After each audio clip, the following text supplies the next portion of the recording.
की आर्थिक राजधानी मुंबई से शेयर बाजार की हर खबर लाइव CNBC आवाज न्यूज सेंटर से। 2 दिनों से भारतीय बाजारों में गिरावट का माहौल और आज भी शुरुआत करने के लिए सब तरह से बुरे संकेत। लैंड एक्विजिशन बिल पर गिरी हुई है सरकार और साथ ही ग्लोबल मार्केट्स में कमजोरी और अब तो FIs की तरफ से कैश मार्केट में भी बिकवाली का सिलसिला शुरू होता दिख रहा है। तो किस तरह का कारोबार होगा? क्या लगातार तीसरे दिन कमजोरी रहेगी या फिर कहीं इंपॉर्टेंट सपोर्ट के आसपास हम हैं और क्या करें आप? ये होगी हमारी आज की फोकस। नमस्कार, मार्केट काउंटडाउन में आप सबका स्वागत है। मैं हूं अनिल सिंह और मैं हर्षिता सावंत। जैसे अनिल ने कहा है, लगातार 3 दिनों की बिकवाली और कल का सत्र भी बेहद कमजोर था। 8700 तक भारतीय बाजार आता हुआ दिखाई दिया। निफ्टी लगभग 45 अंक टूटा। सेंसेक्स में फिर से 100 पॉइंट से ज्यादा का नुकसान था। कुछ इंडिविजुअल काउंटर्स थे जहां पर तेज रफ्तार देखी गई, भारतीय एयरटेल मिसाल के तौर पर, लेकिन बैंकिंग काउंटर्स हो या फिर मेटल्स, इन सब ने हमने देखा है बाजार को काफी नीचे खींचा और वो सेल साइड की पोजीशंस एक बार फिर काफी एक्टिव थी। आज नजरें रखें आप ग्लोबल मार्केट की तस्वीर पर, तो वहां पर भी यूएस में भारी भरकम सेल ऑफ देखा गया है। लकीली एशिया तक कमजोर नहीं है। क्या इम्पैक्ट रहेगा इंडिया पर? SGX निफ्टी की ओर से संकेत जो है हल्की नरमी के हैं। संदीप से जानते हैं क्या स्थिति है ग्लोबल मार्केट्स की। Sandeep, good morning. Good morning Harshita. जैसे आपने मेंशन किया, यूएस में हमने देखा भारी सेल ऑफ कल के ट्रेडिंग सेशन में देखने को मिला। 2.25% के आसपास की कमजोरी थी। इनफैक्ट एक महीने के लोज पे जाकर हमने देखा कल की क्लोजिंग यूएस के मार्केट्स में देखने को मिली। डाउ में 333 पॉइंट के आसपास की गिरावट हमने देखी और इनफैक्ट 5 जनवरी के बाद अगर आप देखें तो डाउ और S&P दोनों एक दिन की सबसे बड़ी गिरावट लेके बंद हुआ और सबसे ज्यादा प्रेशर फाइनेंशियल और टेक्नोलॉजी शेयर से देखने को मिला। काफी सारे रीजन है जिसकी वजह से हमने देखा कल प्रेशर बना यूएस के मार्केट्स में। डॉलर में मजबूती देखने को मिली है। कल भी 1% के आसपास की गेन से 12 साल के आसपास की जो ऊंचाई है वहां पे कारोबार देखने को मिला है। कच्चे तेल में गिरावट है और यूरोपियन मार्केट्स में हमने देखा है कि नेगेटिव रिएक्शन वहां पे आते हुए दिख रहे हैं और उसके साथ साथ समय से पहले ब्याज दरें बढ़ने का जो खतरा है वो यूएस के मार्केट्स में अभी बरकरार है, जिसकी वजह से हमने देखा कल यूएस के मार्केट्स में भारी भरकम प्रेशर देखने को मिला और 2.25% के आसपास की कमजोरी लेकर इसके बाजार कल बंद हुए। यूरोप में यूएस से भी ज्यादा गिरावट देखने को मिली, करीब 2.5% के आसपास की कमजोरी। दरअसल कल हमने देखा कि यूरोपियन मार्केट्स में देखने को मिली कच्चे तेल में गिरावट आ रही है, उसकी वजह से एनर्जी शेयरों पर काफी ज्यादा प्रेशर देखने को मिला।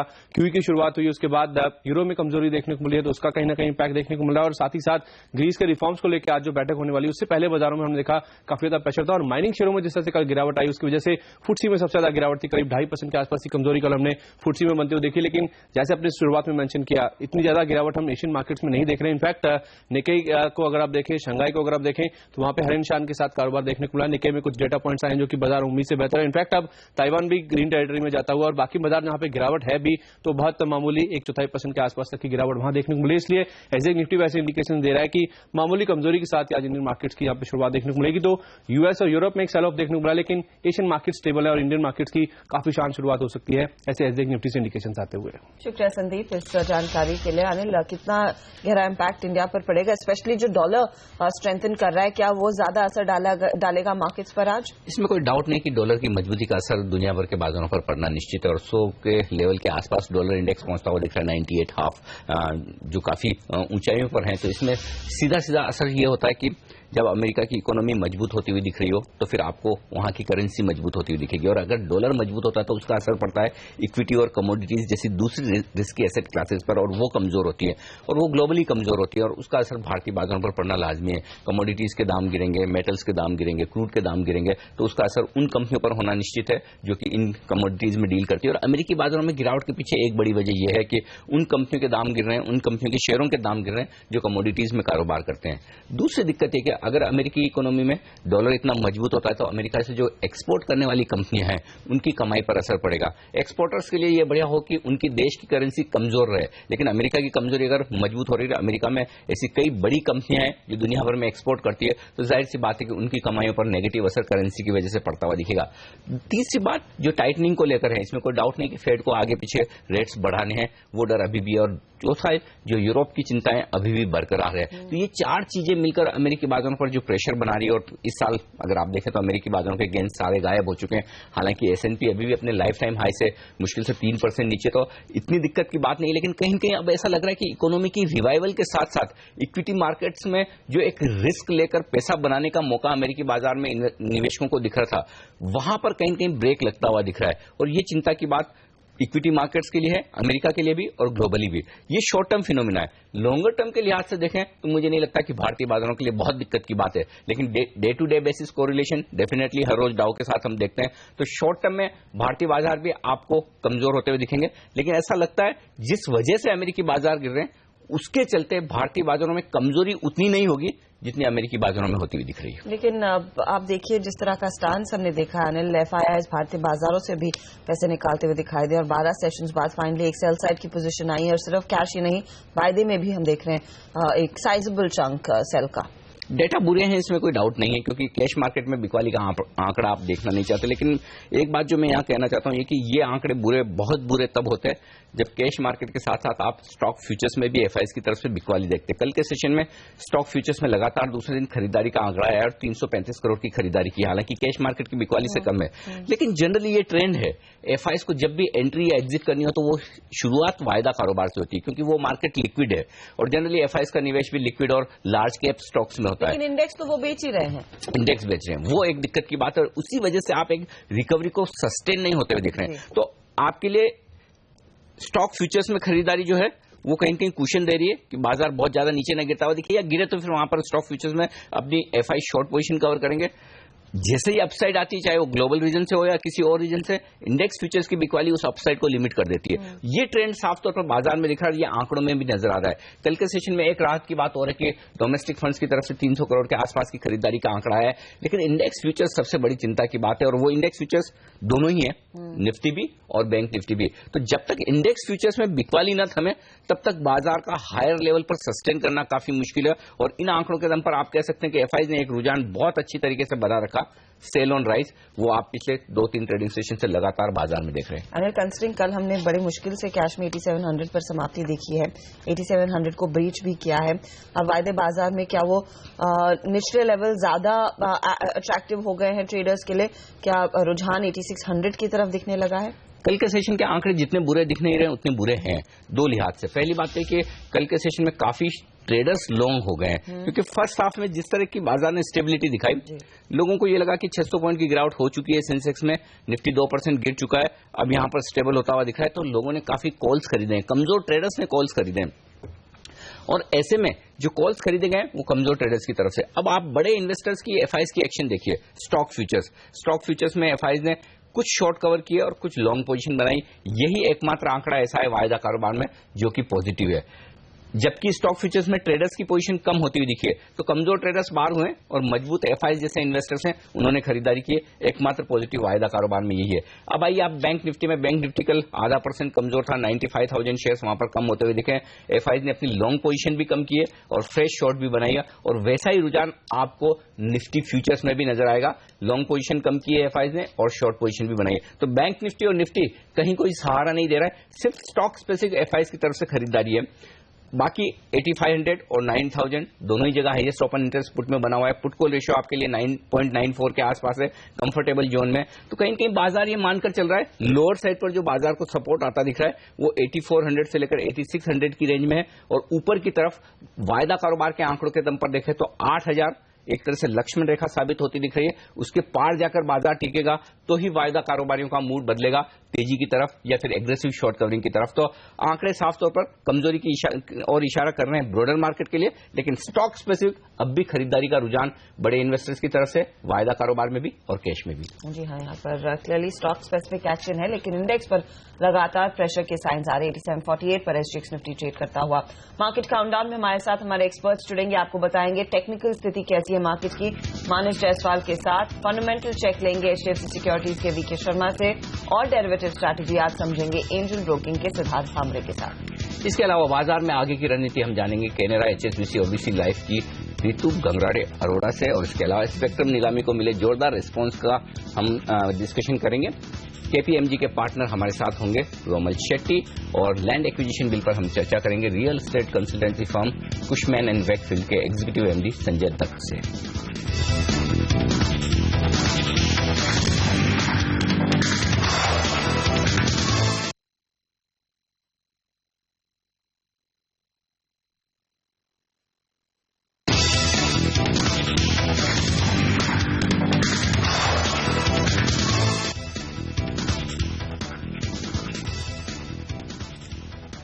जहां पर आज अंतर्राष्ट्रीय बाजारों के संकेत पर भारतीय बाजार पर प्रेशर बनता हुआ दिखाई देगा, लेकिन एक और बड़ी डेवलपमेंट है जिस पर भारतीय बाजार भी रिएक्ट करेंगे। वो है भूमि अधिग्रहण कानून, जिसे लोकसभा में पास तो जरूर कर दिया है, लेकिन राज्यसभा में क्या स्थिति रहेगी उस पर अभी भी सवालिया निशान है, क्योंकि विपक्ष का काफी कड़ा विरोध हो रहा है।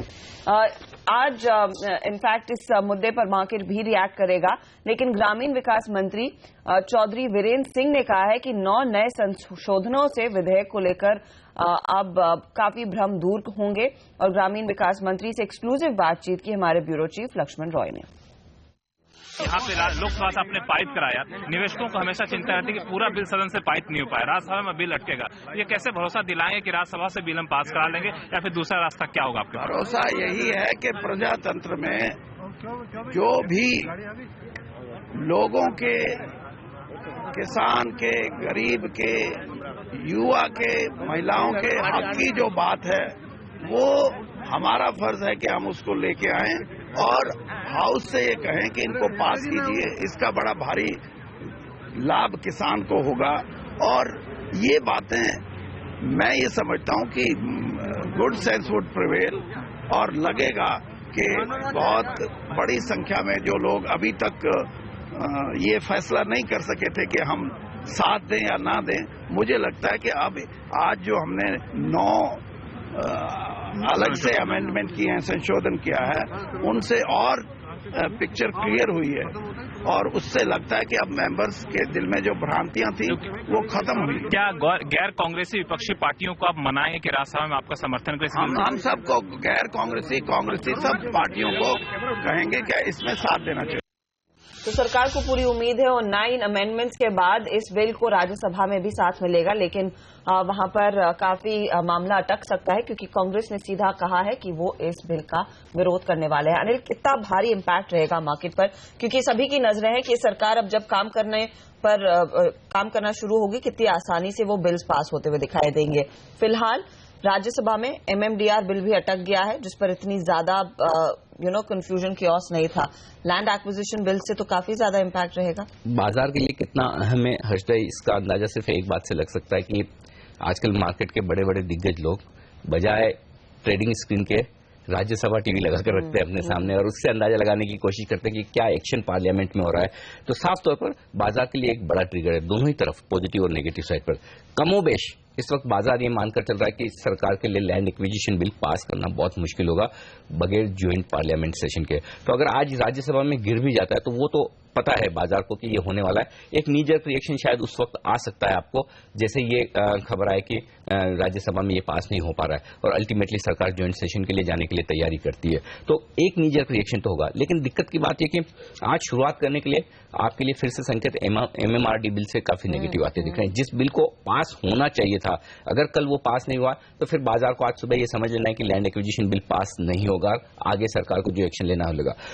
अब अगर किसी भी वजह से सरकार इस बिल को पास करवाने में कामयाब हो जाती है, संभावना कम है लेकिन हो जाती है, तो फिर आप देखिए बाजार किस तरह से बॉटम बनाकर वी शेप रिकवरी करेगा। तो आज के लिए सबसे बड़ा ट्रिगर बाजार के लिए यही हो सकता है। और क्या फिर स्ट्रैटेजी होनी चाहिए, क्योंकि ये बड़ा एक ट्रिगर है। आप कह रहे हैं कि ज्यादातर लोग क्यूरियसली वॉच कर रहे हैं, और वैसे भी हमने देखा FIIs की ओर से बिकवाली आ रही है, एंड आई एम श्योर ये डेवलपमेंट सिर्फ इंडियन लोग ही नहीं, FIIs भी देख रहे हैं कि भारत में वाकई में काम हो रहा है या नहीं। एब्सोल्युटली, इसमें कोई डाउट नहीं। और सबसे ज्यादा पैसा उनका लगा है सेंसेक्स और निफ्टी की कंपनी में। अगर 23% हिस्सेदारी FIIs की, जो कि प्रोमोटर्स के बाद सबसे ज्यादा होती है, तो नेचुरली वो इन सारे डेवलपमेंट्स पर नजर बनाए। और FIIs ने अब तक हिंदुस्तान में जो पैसा लगाया वो कंपनियां देखकर कम लगाया है, मैक्रो फंडामेंटल्स के बेसिस पर ज्यादा लगाया कि देश की तस्वीर बदलने वाली। तो इस तरह के डेवलपमेंट उनके लिए काफी मायने रखते हैं, और ये नेगेटिव संकेत है। और नेगेटिव संकेत है, ग्लोबल मार्केट्स आपको सपोर्ट करते हुए नहीं दिख रहे हैं। थोड़ा बहुत रिलीफ एशिया से आता दिख रहा है, अच्छी बात है, but otherwise global markets weak हैं, FIIs के डेटा खराब है, इंपॉर्टेंट बिल सरकार पास नहीं करवा पा रही है। सिर्फ पॉजिटिव एक ही है, पॉजिटिव ये है कि एक तरफ कल देर शाम जो करंट अकाउंट डेफिसिट के आंकड़े आए वो बुरे नहीं है, वो थोड़ी सी पॉजिटिव तस्वीर बता रहे हैं। डोमेस्टिक फंड्स और FIIs भी स्टॉक फ्यूचर्स में थोड़ी खरीदारी कर रहे हैं। एक और जो पॉजिटिव आप मानकर चल सकते हैं सेंटीमेंट में चेंज होने का, वो अगर किसी तरह का कोई पॉजिटिव ट्रिगर आए, क्योंकि सिर्फ 2 दिनों की गिरावट में अब लगभग ये आम राय बाजार में बन गई है। पेसिमिज्म काफी हो गया है कि बाजार ने टॉप बना लिया है, अब 9,200 के पार हम निकलेंगे नहीं, कई महीनों तक नहीं निकलेंगे। तो जब ऐसा पेसिमिज्म बुल मार्केट में बन जाए, लोग हल्के हो जाएं, पिछले 2 दिनों में ट्रेडर्स की पोजीशन काफी कम हुई है, तो बाजार आपको कभी भी सरप्राइज दे सकता है। लेकिन लेवल्स अहम होते हैं, उन्हें रेस्पेक्ट करना चाहिए। ऊपर की तरफ 8800, कल भी हम यही बात कर रहे थे कि 8800 को पार करना काफी मुश्किल, लक्ष्मण रेखा वहां है। 8800 के पार आप निकलेंगे, टिकेंगे तो फ्रेश खरीदारी, एग्रेसिव शॉर्ट कवरिंग होती हुई दिखेगी। लोअर साइड पर 8675 के आसपास के लेवल एक स्ट्रॉन्ग सपोर्ट का काम करेंगे, चाहे आप इंट्राडे ट्रेडर हो। लेकिन क्लोजिंग बेसिस पर अगर आपको लगे कि 8675 के नीचे आप क्लोज होते हुए दिख रहे हैं, तो फिर नीचे की रिस्क 100-150 पॉइंट की निफ्टी पर काफी जल्दी खुलती हुई दिखती है। तो उन लेवल्स को क्लोजिंग बेसिस पर वॉच करिए। इंट्राडे वॉलेटिलिटी न्यूज के दम पर, खबरों के दम पर काफी हो सकती है। बेहद सावधानी से ट्रेड करने की जरूरत है और बेहद सेलेक्टिवली और छोटी क्वांटिटी में। मार्च का महीना, जैसा हम लगातार कह रहे हैं, पैसा बनाने के लिए इतना आसान नहीं होता, आज भी वैसा ही दिखेगा।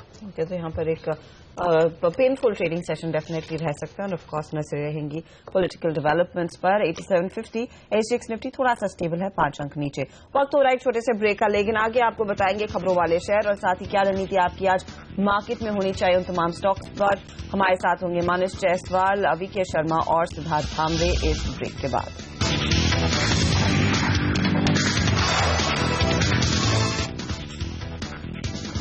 आप देख रहे हैं मार्केट काउंटडाउन। क्या स्ट्रैटेजी आपकी होनी चाहिए मार्केट में आज, उस पर हम चर्चा करेंगे। लेकिन आपको यह भी बता दें कि कौन से शेयर आपके रेडार पर होने चाहिए आज कारोबारी सत्र के दौरान। वरुण दुबे और सोनम मेहता हमारे साथ हैं इस जानकारी के साथ। Good morning. Good morning Harshada. देखिए, सबसे पहले तो ऑल इंपॉर्टेंट स्पेक्ट्रम ऑक्शन का एक अपडेट ले लेते हैं। अब तक 6 दिन हो चुके हैं, जिसमें करीब 37 राउंड्स हुए हैं और जो एग्रेसिव बिडिंग थी उसमें अब कुछ कमी देखने मिल रही है सरकार को। अब तक करीब 92,200 करोड़ की बिड मिल चुके हैं। ओवरऑल स्पेक्ट्रम में से करीब 83% स्पेक्ट्रम का एक प्रोविजनल अलॉटमेंट अब तक हो चुका है। और मैं आपको बता दूं कि अब जो बिडिंग की जो फोकस है कंपनीज का, वो 2100 और 900 मेगाहर्ट्ज के स्पेक्ट्रम से शिफ्ट होकर 1800 और 800 मेगाहर्ट्ज के स्पेक्ट्रम पे शिफ्ट होता हुआ नजर आ रहा है। मारुति सुजुकी के काउंटर पर खास नजर होनी चाहिए, जहां पे कंपनी अपने लगभग 33,000 व्हीकल्स को रिकॉल कर रही है। ऑल्टो 800 की 19,780 यूनिट्स, तो ऑल्टो K10 के 13,318 यूनिट्स को रिकॉल किया जा रहा है। यहाँ पे गाड़ियों के दाहिने दरवाजे में खराबी की शिकायत है। इसके अलावा LT food, KRBL, Kohinoor food जैसे बासमती एक्सपोर्टर्स पे आपकी खास नजर होनी चाहिए, क्योंकि खबरें ये निकल के आ रही है कि ईरान जल्द ही भारत के बासमती एक्सपोर्टर्स को एक इंपोर्ट परमिट इशू कर सकता है और अगले साल की शुरुआत में ही दरअसल भारतीय कंपनी ईरान को एक्सपोर्ट शुरू कर सकती है। PSU बैंक के काउंटर पर खास नजर होनी चाहिए, जहाँ पे वित्त मंत्री आज PSU बैंक्स के हेड्स को मिलने वाले हैं, जहाँ पे इन बैंक्स के परफॉर्मेंस को तो रिव्यू किया जाएगा ही, साथ ही वित्त मंत्री चाहते हैं कि RBI ने हाल ही में जो रेट कट किया है उसका बेनिफिट बोरोअर्स को पास ऑन किया जाए और इसी के लिए बैंक से चर्चा की जाएगी। वही एशियन पेंट्स के काउंटर पे आपको नजर रखनी होगी, क्योंकि खबरें ये निकल के आ रही है कि इस कंपनी ने आंध्र सरकार के साथ एक MOU साइन कर लिया एक मैन्युफैक्चरिंग प्लांट सेटअप करने के लिए और 12 महीनों में 12 साल में ये कंपनी करीब 1750 करोड़ रुपए का निवेश करेगी इस मैन्युफैक्चरिंग प्लांट में। गुजरात फ्लोरो के काउंटर पर नजर होनी चाहिए, जहां पे INX विंड के RHP को मंजूरी मिल गई है। IPO इसका ओपन होने वाला है अब मार्च 18 तारीख को, बंद होगा मार्च 20 तारीख को और इस IPO का या फिर इस इशू का प्राइस बैंड 315 रुपए से 335 रुपए प्रति शेयर का तय हुआ है। आपको बता दूं गुजरात फ्लोरो की हिस्सेदारी INX विंड में 75% की है। इसके अलावा GMR इंफ्रा पे आपकी खास नजर होनी चाहिए, क्योंकि खबरें ये निकल के आ रही है कि GMR ग्रुप की जो पावर प्रोजेक्ट है 1400 मेगावाट का, जो ओडिशा में पावर प्रोजेक्ट है उसके लिए सेपकॉप इंडस्ट्रीज जो कि सिंगापुर की कंपनी है और कोरिया इलेक्ट्रिक पावर ये फ्रंट रनर्स है इस पावर प्लांट को खरीदने के लिए। इसके साथ आज इस कंपनी की दरअसल जो राइट इशू है 3:14 का, उसकी एक्स डेट भी है। CSE के काउंटर पर खास नजर होनी चाहिए, एक पॉजिटिव खबर आती हुई जहाँ पर रेगुलेटर ने CSE का फाइनेंशियल ईयर 15-17 का टैरिफ प्लान अप्रूव कर दिया है। यहाँ पे फाइनेंशियल ईयर 15 की बिजली की दरें 6 रुपए 58 पैसे प्रति यूनिट तय की गई है। अभी तक 9 महीने बीत चुके हैं फाइनेंशियल ईयर 15 के। इसमें जो एवरेज बिजली की दरें थी वो 6 रुपए 70 पैसे से 6 रुपए 80 पैसे प्रति यूनिट की थी। मतलब कंपनी 9 महीने में एवरेज लगभग 150 करोड़ का जो मुनाफा कर रहा था, अब चौथे तिमाही में कंपनी आसानी से 220 करोड़ का मुनाफा दर्ज कर पाएगी। अब कुछ इंपॉर्टेंट फंड एक्शन पे नजर डाल लेते हैं। कल APL अपोलो ट्यूब्स में HDFC म्यूचुअल फंड ने करीब 1,96,000 शेयर्स की खरीदारी की है। 365 रुपीज प्रति शेयर पे ये खरीदारी की गई है और एम्बलम FII ने करीब 2 लाख शेयर्स बेचे हैं इसी भाव पे। सिंटेक्स इंडस्ट्रीज लिमिटेड में ऑरेंज मॉरिशस इन्वेस्टमेंट्स लिमिटेड ने कंपनी के लगभग 20 लाख शेयर्स बेच दिए हैं 113 रुपए 17 पैसे प्रति शेयर पर। इसके अलावा मोतीलाल ओसवाल फाइनेंशियल सर्विसेज में HDFC इक्विटी फंड ने करीब 8,16,000 शेयर बेचे 292 रुपीज प्रति शेयर पे। वही HDFC प्रूडेंस ने भी करीब 15,90,000 शेयर बेचे इसी भाव पे। हालांकि फ्रैंकलिन टेम्पल्टन ने इस काउंटर में शेयर्स खरीदे हैं, करीब 20 लाख शेयर्स खरीदे गए इनके द्वारा और 292 रुपीज प्रति शेयर पे यह सौदा हुआ है। एडवांटा में जबरदस्त प्रमोटर्स की तरफ से खरीदारी बढ़ती हुई। यहाँ पे UPL लिमिटेड ने फिर से कंपनी में 5 लाख शेयर्स खरीद लिए हैं 425 रुपए प्रति शेयर पर और ITF मॉरिशस ने कंपनी के 5,50,000 शेयर्स बेच दिए हैं 425 रुपए प्रति शेयर पर। वक्त हो रहा है एक छोटे से ब्रेक का, लेकिन हमारे जानकार हमारे साथ देंगे आगे और आपको बताएंगे क्या रणनीति आपकी होनी चाहिए इस बाजार में। ब्रेक के बाद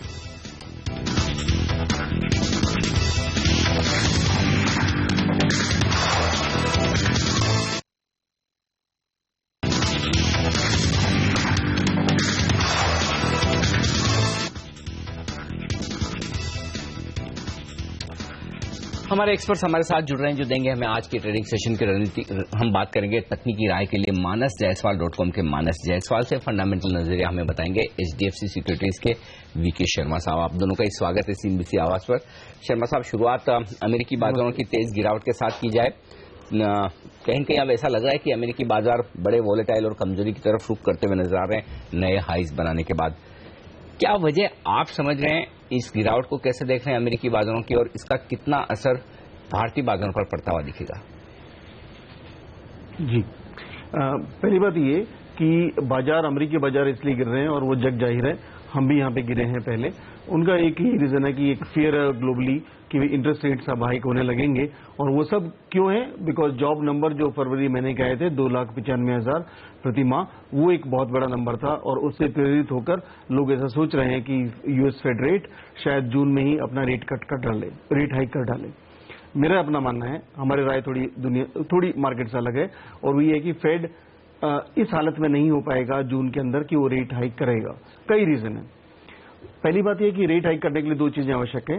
हाई जॉब ग्रोथ, जो ये नंबर्स जरूरी है कि 2,95,000 जैसे नंबर रिपीट हो आगे। दूसरी बात, इन्फ्लेशन टारगेट है फेड का 2% होना चाहिए।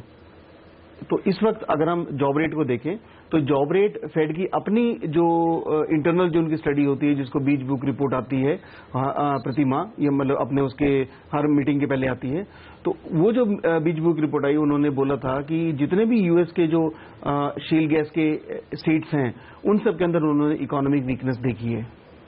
अच्छा, ये बताना जरूरी है कि 90% ऑफ द जॉब्स जो क्रिएट हुए हैं अभी तक 2009 से ऑनवर्ड्स, वो शेल गैस के स्टेट्स में क्रिएट हुए हैं। वहां पे अगर आप लोअर प्राइसेस की वजह से, क्रूड की कीमत की वजह से, अगर आपकी जो रिग्स हैं वो पूरी तरह से काम नहीं करेंगी या ले ऑफ्स होंगे, प्रोडक्शन उस तरह का नहीं रहेगा, तो ये जो जॉब नंबर्स जो अभी हम देख के डर रहे हैं वो नहीं रहेंगे। और इन्फ्लेशन तो आज की डेट में माइनस है, +2% की तो बात छोड़िए। और अंतिम बात कि डॉलर अपना स्ट्रेंथ दिखा रहा है और डॉलर की स्ट्रेंथ दिखाने से आपको हेडविंड मिल रही है अमेरिका में कि कॉर्पोरेट्स, उनके जो प्रॉफिट हैं MNCs के, वो कम हो जाएंगे बिकॉज एक स्ट्रांग करेंसी पे एक्सपोर्ट कर पाना मुश्किल रहेगा। ये अपने आप में टाइटनिंग जैसा है जो फेड करना चाहता है। पिछले फरवरी के मतलब इसी फरवरी के अंदर जब उन्होंने येलन ने जब अपना कमेंट्स दिए थे उसके वहां पे कैपिटल हिल पे जाके, तो उन्होंने बोला था कि भाई हम इंटरेस्ट रेट बढ़ाने में ये ध्यान रखेंगे कि कहीं जो हम जल्दी बढ़ा के जो इकोनॉमी अभी शेप ले रही है वो कहीं अबोर्ट नहीं हो जाए रिकवरी। तो ये इन सब चीजों को देखते हुए मेरा ये मानना है कि ये नंबर ही नहीं रहेंगे जब फेड की रेट हाइक करने की बारी आएगी। अभी मार्केट जो भी समझे, तो मेरे ख्याल से रेट हाइक कर पाना बहुत ही मुश्किल है और ये करीब मेरे ख्याल से 2015 के अंदर मुझे मुश्किल लगता है। तो शर्मा साहब, फिर आप ये कह रहे हैं कि ये अमेरिकी बाजारों की गिरावट टेम्परेरी है और भारतीय बाजारों को इससे चिंता करने की बिल्कुल जरूरत नहीं? देखिए, मैं कहता हूं कि रेट हाइक नहीं आएगा, ठीक है। अब उस दृष्टि से पर बाजार तो ये सोच के कि रेट हाइक आएगा, पहले गिर सकता है और गिर रहा है। तो यहां पे जब मार्केट गिर रहा है तो आप तकनीकी लेवल पे देखेंगे तो मैं ये समझता हूं कि फंडामेंटल दृष्टि से यहां पे डरने की आवश्यकता नहीं है। तकनीकी लेवल पे जो डर लग रहा है, उनकी जो एडवाइस मिल रही है उसको आप पालन करें, लेकिन मैं फंडामेंटल नजरिया ये होगा कि मैं इस गिरावट के अंदर इसको अपॉर्चुनिटी समझूंगा। टेक्निकल शायद जो एनालिस्ट हैं वो शायद इसको अपॉर्चुनिटी समझेंगे शॉर्ट करने की। ये एक मेजर नजरिया है दोनों के अप्रोच में। ओके मानस, टेक्निकल स्थिति क्या दिख रही है मार्केट पर, अगर आप हमें बता सके, क्योंकि फंडामेंटली तो शर्मा जी ने कहा है डरने वाली बात है नहीं, चार्ट्स क्या कह रहे हैं? गुड मॉर्निंग हर्षिता, मैं शर्मा जी की बात से पूरी तरह सहमत हूं। देखिए पॉइंट ये है कि पिछले 2 दिनों के करेक्शन के बाद निफ्टी ने अपना 50 डे मूविंग एवरेज कल टेस्ट किया और वहां पर आखिरी आधे घंटे में बाइंग इंटरेस्ट देखा गया है। तो सबसे इंपॉर्टेंट लेवल तो 8670 है जो कि 50 डे मूविंग एवरेज है। जब तक निफ्टी उसके नीचे क्लोज नहीं होता, मैं नहीं समझता यहां पर मंदी करनी चाहिए या शॉर्ट पोजीशन क्रिएट करनी चाहिए। जहां तक बात अपसाइड की है, मैं समझता हूं कि वेट कर लेना चाहिए। 8750 के लेवल्स बीच हो, उसके ऊपर निफ्टी सस्टेन हो, तो वहां पर डेफिनेटली लॉन्ग पोजीशन क्रिएट करनी चाहिए, इस उम्मीद से कि निफ्टी करेक्ट होगा, पूरे जो हमने क्रैक देखा है उसको करेक्ट करेगा और कहीं ना कहीं 8900 तक आएगा। तो स्ट्रेटेजी तो ये रहेगी कि 8750 के ऊपर आपको निफ्टी को बाय करना है, 8670 के स्टॉप लॉसेस रखने और 8900 के टारगेट सेट करके चलने हैं। ओके, तो ये राय गिरावट में खरीदारी की बनती हुई दिख रही है, तकनीकी तौर पर भी और फंडामेंटल राय के मुताबिक भी। लेकिन फोकस करते हैं कॉल ब्लॉक ऑक्शन पर। सरकार 3 कॉल ब्लॉक्स के नीलामी की समीक्षा कर सकती है, इस बात के संकेत खुद कोयला सचिव अनिल स्वरूप ने दिए हैं। सीएनबीसी आवाज से एक्सक्लूसिव बातचीत में उन्होंने कहा है कि सरकार के पास 3 कॉल ब्लॉक समीक्षा के लिए भेजे गए हैं, इनमें जिंदल और बाल्को को मिले कॉल ब्लॉक भी शामिल हैं। कोयला सचिव अनिल स्वरूप से एक्सक्लूसिव बातचीत की हमारी संवाददाता दीपाली नंदा ने। तो सरकार की तरफ से लगातार ये कोशिश की जा रही है कि पहले दिन से ही, जब से ये कोली ऑक्शन शुरू हुआ है, ट्रांसपेरेंसी बढ़ती जाए और किसी भी तरीके की शिकायत किसी भी स्टेक होल्डर को ना हो। लेकिन अब जो खबर आ रही है कि 3 कोल ब्लॉक्स को री एग्जामिन के लिए बोला गया है, क्या वजह है और ये कौन से कोल ब्लॉक्स हैं? ये ट्रांसपेरेंसी का ही एक अंग है। जब ये कोल ब्लॉक्स का विवरण आया था सरकार के सामने, तो प्रथम दृष्टया पाया गया कि इसमें कुछ बिंदु हैं जिसपे पुनर्विचार की आवश्यकता है, पुनर्एग्जामिनेशन की आवश्यकता है। इसी दृष्टिकोण से नॉमिनेटेड अथॉरिटी से अनुरोध किया गया था कि आप इस पर अपनी टिप्पणी दें।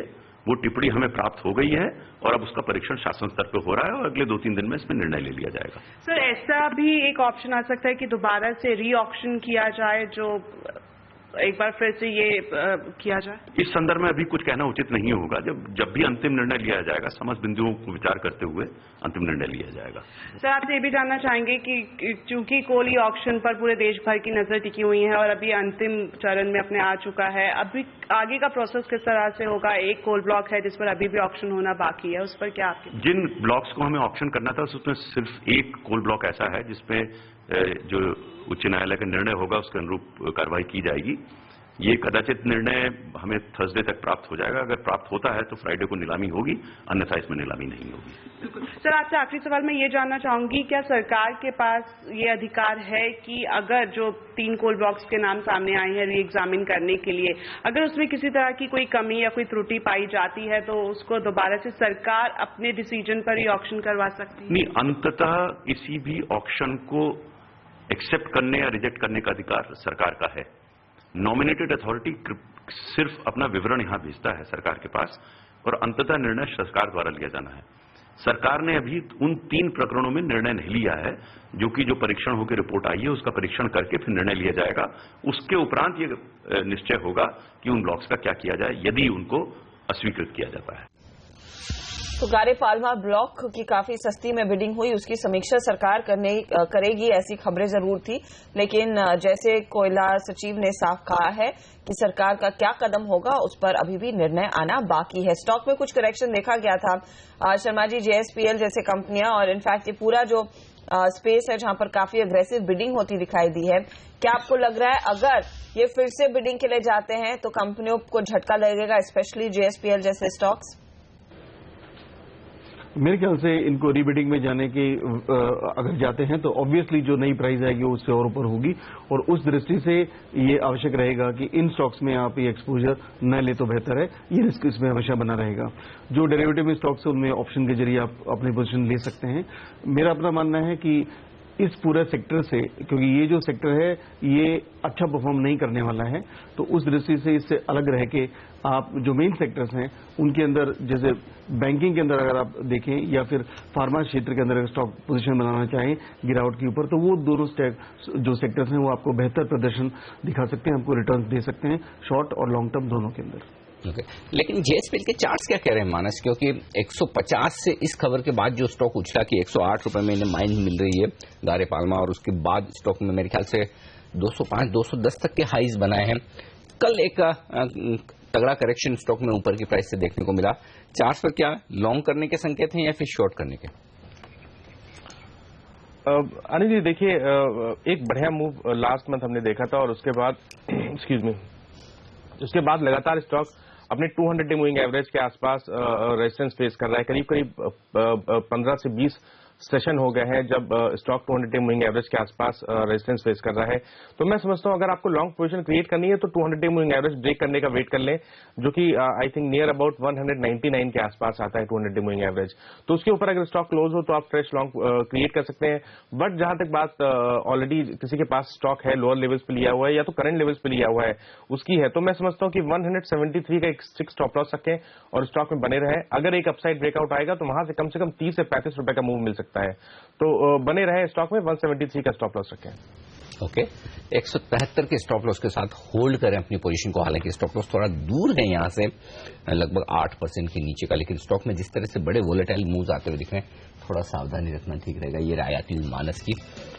लेंगे एक ब्रेक और ब्रेक के बाद कुछ और स्टॉक्स पर होगा हमारा फोकस। और इस बीच आप देखिए एसजीएक्स निफ्टी लाल से हरे निशान में आता हुआ दिख रहा है। कल देर शाम अगर आपने एसजीएक्स निफ्टी देखा हो तो 40-45 पॉइंट तक की कमजोरी वहां पर देखने को मिली थी, लेकिन शानदार रिकवरी एशियाई बाजारों की रिकवरी के बदौलत भारतीय बाजारों में आती हुई दिख रही है। तो कुल मिलाकर थोड़ी सी रिलीफ के संकेत। ब्रेक के बाद लौटेंगे, बने रहिए हमारे साथ।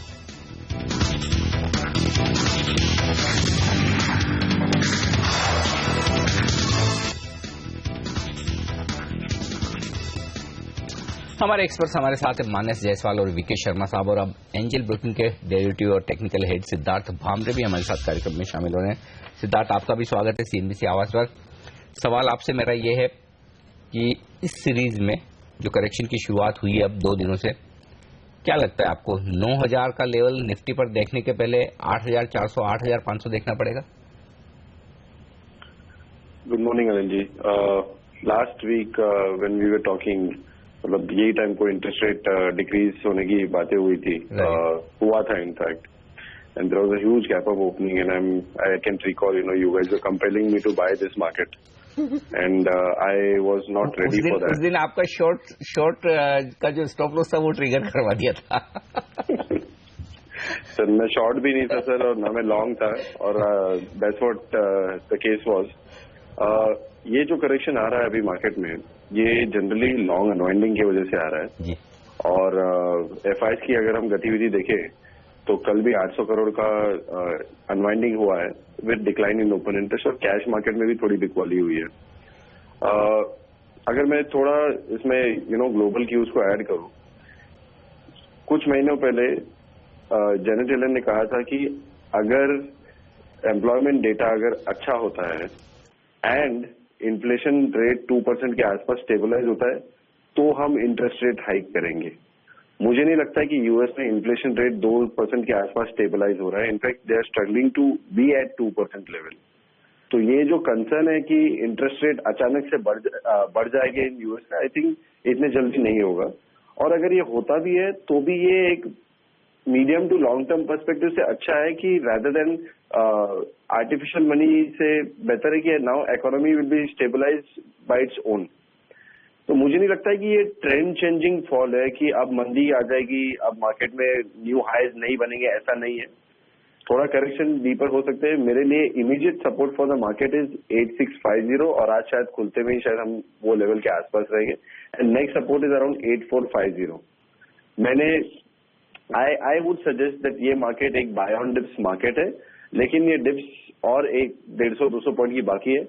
और अगर आपको 8500 के आसपास मार्केट दिखता है तो इसमें सिलेक्टिव बाइंग करनी चाहिए। ये मार्केट में फिलहाल शॉर्ट ना जाए, ये मैं सजेस्ट करूंगा। ओके, बिकवाली वाला मार्केट नहीं है, और डिप्स पर खरीदारी का अब मौका दिख रहा है सिद्धार्थ को, पहले नहीं था, जहां पर एक यूफोरिक मूव पिछले हफ्ते भारतीय बाजारों में देखने को मिला। कुछ स्टॉक्स ऑफ कोर्स जो रेडार पर रहेंगे उस पर अब चर्चा कर लेते हैं, जहां पर मारुति सुजुकी मानस क्या स्ट्रैटेजी रहेगी। इन्होंने करीब 30,000 गाड़ियों का रिकॉल किया है और इनकी हॉट सेलिंग कार्स है ये Alto 800 and Alto K10। Technically क्या कुछ कमजोरी आ सकती है, क्योंकि कुछ फॉल्ट्स पाए गए हैं इनके गाड़ियों के दरवाजों में। देखिए, बहुत टाइट रेंज में स्टॉक ट्रेड कर रहा है और काफी समय से कर रहा है। अगर आप हाई लेवल देखिए तो 8650 रेजिस्टेंस है और 8500 लोअर साइड पे सपोर्ट दिखता है। तो फिलहाल तो मैं समझता हूँ इसी रेंज में बना रहेगा। बट अगर आप ओवरऑल ट्रेंड की बात करिए तो मैं समझता हूँ अभी भी पॉजिटिव, और कोई भी कट अगर प्राइस में आता है तो वो एक बढ़िया बाइंग अपॉर्चुनिटी रहेगी। अगर आपको लोअर लेवल्स पे स्टॉक मिलता है तो बिल्कुल आप लॉन्ग कर सकते हैं, बट अपना स्टॉप लॉस 3400 के नीचे रखें, क्योंकि 3400 के नीचे ही हमें निगेटिव साइन आएगा। अगर कोई करेक्शन के साइन आएंगे तो 3400 के नीचे आएंगे। तो आप डिप्स पे खरीदारी करें, 3400 का स्टॉप लॉस रखें। बिल्कुल। तो ये राय आती हुई यहाँ पर मारुति सुजुकी के स्टॉक पर देखना होगा। 33,000 गाड़ियां जो रिकॉल की गई, आज क्या असर स्टॉक पर पड़ता है। लेंगे एक ब्रेक और ब्रेक के बाद लौटेंगे कुछ और स्टॉक्स पर एक्शन। बैंक निफ्टी पर भी राय लेंगे हमारे एक्सपर्ट से। सेंसेक्स निफ्टी एकदम शांत शुरुआत के संकेत देता हुआ हालांकि लोअर लेवल से रिकवर करता। जल्द लौटेंगे, बने रहिए हमारे साथ।